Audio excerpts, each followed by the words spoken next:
Yerusalemu. Kwanza yuko juu ya punda, halafu watu wakakata nini? Matawi ya miti, shemasi wakatandike hao, halafu wengine wana nguo wakatandika.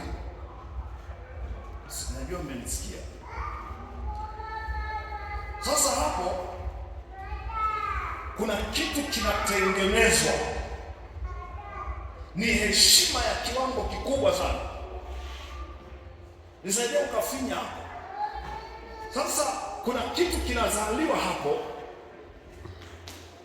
mpaka mtu ukafanyaje? Ukataharuki.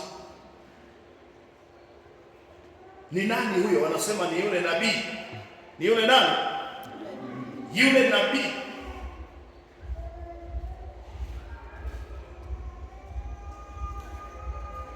Hapo lazima utanyooka tu, ili uweze kupata vitu ambavyo tumebeba. Lazima ukae kwenye mkao mpaka ushindikane. Sasa ndio tunaachana na wewe, na tunajua sasa hili ni gugu.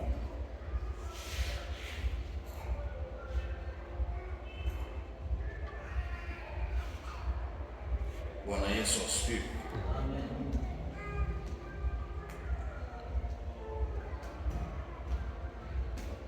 Hiyo ni sehemu nayo itakusaidia.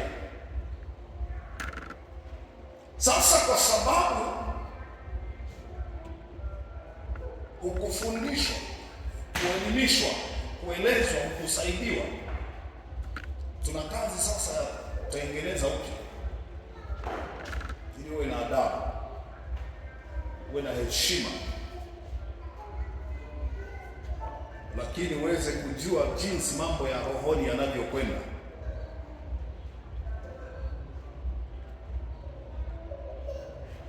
Kuna kitu kikubwa sana hapa. Wakati Yesu anaingia mjini, watu walikuwa wanaimba namna gani?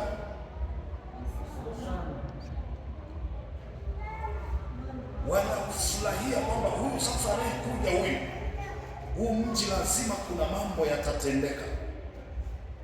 Hilo ni fundisho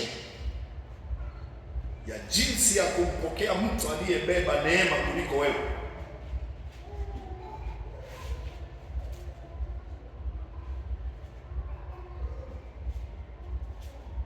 Kwa naweza nikasema watu wa Yerusalemu ndio waliotia fola, walikuwa na ufahamu mkubwa sana